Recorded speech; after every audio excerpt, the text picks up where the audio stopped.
आज हमारा टॉपिक है रेडॉक्स पोटेंशियल, रेडॉक्स विभव। ऑक्सीकरण अपचयन विभव को रेडॉक्स विभव भी कहा जाता है। यदि अभिक्रिया में धातु का ऑक्सीकरण हो रहा हो तो धातु पर निम्न अभिक्रिया होती है। MS = M+N + E-, यानी एक इलेक्ट्रॉन इसमें से निकल रहा है तो ये ऑक्सीकरण।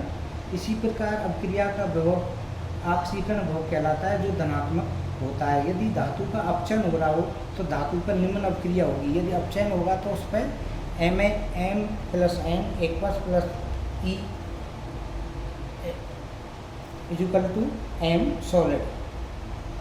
इस प्रकार की अभिक्रिया का विभव ऋणात्मक होता है।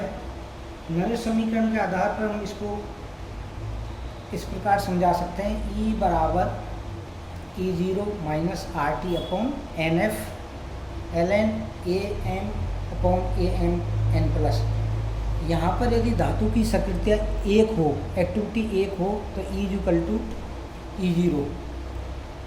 E0 यहाँ पर मानक इलेक्ट्रोड विभव होता है। इस आधार पर यदि किसी भी अभिक्रिया सेल या सेल के आधार पर हम किसी अभिक्रिया को अपचयन और ऑक्सीकरण का जब समझाते हैं तो इलेक्ट्रोड विभव का मान धनात्मक होगा जो अभिक्रिया अग्र दिशा में चलेगी, अर्थात ऐसी धातुएं अम्लों के साथ क्रिया करके हाइड्रोजन गैस मुक्त करती हैं। और यदि सेल के इलेक्ट्रोड विभव का मान ऋणात्मक हुआ तो अभिक्रिया विपरीत दिशा में चलेगी, अर्थात ऐसी धातु अम्लों के साथ क्रिया करके हाइड्रोजन मुक्त नहीं करेगी। मानक अपचयन विभव का मान यदि ऋणात्मक है तो इससे निष्कर्ष निकलता है कि धातु अपचायक प्रकृति की है, लेकिन मानक अपचयन विभव के धनात्मक मान धातु की ऑक्सीकारक प्रकृति को प्रदर्शित करते हैं, जो कि इलेक्ट्रोकेमिकल जो सीरीज है जिसमें संक्रमण तत्वों के मानक और चौभावों के मान देख सकते हैं, तो उस मानों में ऋणात्मक धनात्मक जो विभव होता है उसके आधार पर ये निष्कर्ष निकाल सकते हैं कि कोबाल्ट कॉपर युग्मों के लिए E का मान धनात्मक है, अर्थात कोबाल्ट व कॉपर के अतिरिक्त समस्त धातुओं की अम्लों के साथ क्रिया करके हाइड्रोजन को मुक्त करना चाहिए। यद्यपि ये मान S ब्लॉक के तत्वों के इलेक्ट्रोड विभव के मान से कम है, फिर भी कॉपर अपवाद को छोड़कर ये सब मान ऋणात्मक हैं, अतः इन्हें धीरे धीरे ही जल के साथ क्रिया करके हाइड्रोजन को मुक्त करना चाहिए। इस प्रकार इन्हें तीव्र अपचायकों की भांति व्यवहार करना चाहिए, लेकिन वास्तव में ऐसा नहीं होता। मैग्नीज के अतिरिक्त अन्य सभी धातुओं का जल व अम्लों के प्रति उदासीन रहना ही प्रमुख लक्षण है। मानक अपचयन विभव के ऋणात्मक मान होने के बावजूद संक्रमण धातुएं क्रियाशील नहीं होती, क्योंकि अधिकांश धातुओं पर उनके ऑक्साइडों की एक परत सी छड़ी रहती है जो धातुओं को रक्षित या प्रोटेक्ट किए रहती है। इसके आयनन विभव तथा वाष्पीकरण ऊष्मा के मान उच्च तथा इनके आयनों के जलयोजन ऊष्मा के मान निम्न होते हैं। इस आधार पर अभिक्रिया होगी या नहीं होगी, किसके साथ रिएक्ट करेगा संक्रमण धातु, इसको आप रेडॉक्स पोटेंशियल के द्वारा समझा सकते हैं। नेक्स्ट टॉपिक अपना है ऑक्सीडेशन स्टेट। ऑक्सीडेशन स्टेट संक्रमण धातुओं के बहुत ही महत्वपूर्ण लक्षण है। यह है वेरिएबल वैलेंसी प्रदर्शित करते हैं, परिवर्तनशील संयुक्ता प्रदर्शित करते हैं। किसी तत्व के लिए संयुक्ता से अधिक उपयुक्त पद ऑक्सीकरण अवस्था होता है। हम इसको इस प्रकार परिभाषित कर सकते हैं, किसी तत्व की ऑक्सीकरण अवस्था उस आवेश के बराबर होती है जो उस तत्व के परमाणु पर रह जाता है, यदि उसके योग के अन्य परमाणुओं को आयनों के रूप में उससे पृथक कर दिया जाए। उदाहरण MgCl2 मैग्नीशियम क्लोराइड। मैग्नीशियम में की यहाँ पे संयुक्ता +2 है और क्लोराइड की वन होती है। तो इस आधार पर संक्रमण तत्वों की भिन्न भिन्न ऑक्सीकरण अवस्थाओं का अध्ययन हम करते हैं। और ये जो दिया गया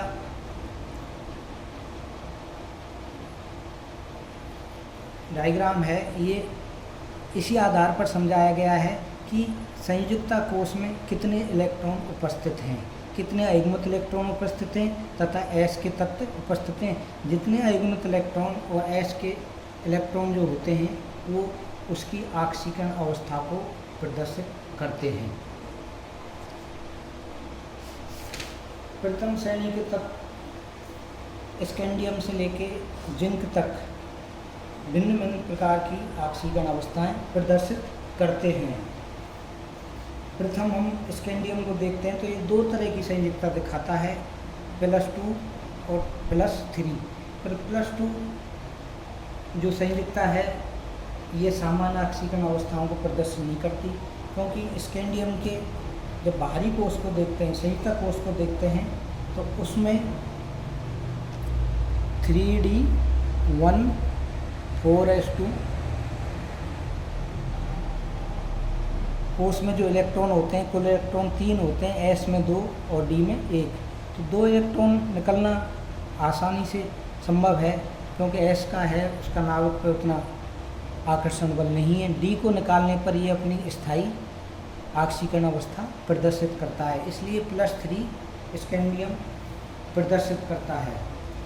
नेक्स्ट जो स्कैंडियम के बाद टाइटेनियम +2 +3 +4 3 प्रकार की संयुक्ता प्रदर्शित करता है, क्योंकि इसके बाहरी कोश की जब देखते हैं स्थिति तो D2 3D2 4s2 है, तो इसमें से ये 4 इलेक्ट्रॉन निकाल सकते हैं, जिससे +2 +3 +4 अवस्थाएं प्रदर्शित करता है। इसी प्रकार वेनेडियम को देखते हैं तो +2 +3 +4 +5 प्रदर्शित करता है ऑक्सीकरण अवस्था। क्रोमियम की जब ऑक्सीकरण स्टेट को देखते हैं तो +1 से +6 तक दिखाता है, पर +1 +4 +5 जो ऑक्सीडेशन स्टेट हैं ये सामान्य ऑक्सीकरण अवस्थाएं नहीं होती। जनरली क्रोमियम +2 +3 और +6 तक ऑक्सीडेशन स्टेट प्रदर्शित करता है। उसी तरह मैग्नीज अधिकतम ऑक्सीकरण अवस्था प्रथम संक्रमण श्रेणी में प्रदर्शित करता है, क्योंकि इसके बाहरी कोश या संयुक्ता कोश को देखते हैं तो D5 4s2 इलेक्ट्रॉन इसमें उपस्थित हैं, तो ये +2 से लेके +7 तक ऑक्सीजन स्टेट प्रदर्शित करता है, जिनमें +2 +4 +7 स्थायी ऑक्सीकरण अवस्थाएं प्रदर्शित करते हैं, जबकि +3 +5 +6 ये इसके असमान ऑक्सीकरण अवस्थाएं होती हैं। आयरन +2 +3 मुख्य रूप से सामान्य ऑक्सीकरण अवस्थाएं दिखाता है। इनके जितने भी कंपाउंड हैं वो +2 और +3 वाले सामान्य रूप से स्थायी होते हैं, जबकि ये +4 +5 और +6 असमान ऑक्सीकरण अवस्था भी प्रदर्शित करता है। कोबाल्ट +2 +3 सामान्य रूप से इसकी ऑक्सीकरण अवस्थाएं +4 असामान्य रूप से प्रदर्शित करता है, जो कि बहुत कम स्टेबल होती हैं। उसके बाद निकिल +2 और +3 जो कि +3 असमान ऑक्सीकरण अवस्था है। निकिल के कंपाउंड +2 वाले वेरिएबल ऑक्सीजन अवस्था हैं, कम प्रदर्शित करते हैं। +2 इसकी स्थायी ऑक्सीजन अवस्था है। इसी प्रकार कॉपर +1 और +2 दोनों ही ऑक्सीकरण अवस्थाएं प्रदर्शित करता है, जबकि जिंक +2 ऑक्सीकरण अवस्था, क्योंकि इसके 3D10 कंप्लीट पूर्ण भरा हुआ है ऑर्बिटल, जबकि S में 2 हैं, उनको कम एनर्जी से भी निकाल सकते हैं, इसलिए +2 ऑक्सीकरण अवस्थाएं प्रदर्शित करता है। इन ऑक्सीकरण अवस्थाओं के आधार पर कुछ निष्कर्ष निकाल सकते हैं, जो इस प्रकार हैं। तत्वों की ऑक्सीकरण अवस्था उनके D कक्षकों में उपस्थित अयुग्मित इलेक्ट्रॉन व S इलेक्ट्रॉन की कुल संख्या के बराबर होती है। अतः मैग्नीज के तत्वों की अधिकतम ऑक्सीजन अवस्था +7 होती है, क्योंकि D5 विन्यास तक D इलेक्ट्रॉन सारे युग्मित होते हैं, लेकिन D5 विन्यास के बाद कक्षाओं का इलेक्ट्रॉनों का युग्मन प्रारंभ हो जाता है। इसलिए इसके बाद मैग्नीज के बाद आप देखेंगे तो इनकी ऑक्सीजन अवस्थाएं अधिकतम से कम की ओर प्रदर्शित होने लग जाती हैं। +7 के बाद +6, 4, 3, 2 इस तरह से इनकी जैसे जैसे इनमें युग्मन और पेयरिंग होगा इलेक्ट्रॉन का, तो इनकी अयुग्मित इलेक्ट्रॉनों की संख्या कम होती जाती है। इसलिए ये ऑक्सीजन अवस्थाएं +7 से कम ही प्रदर्शित करते हैं। सेकेंड, +2 ऑक्सीजन अवस्था के साथ बढ़ता जाता है, बाएं से दाएं चलते हैं जब, और +3 ऑक्सीजन अवस्थाएं के साथ घटता है, क्योंकि स्कैंडियम +3, टाइटेनियम, वेनेडियम और क्रोमियम तक +3 स्टेबल ऑक्सीडेशन स्टेट है, जबकि manganese, iron, cobalt, nickel, copper, zinc की तरफ जाते जाएंगे तो +2 ऑक्सीजन स्टेट इनकी इस सामान्य रूप से प्रदर्शित करते हैं।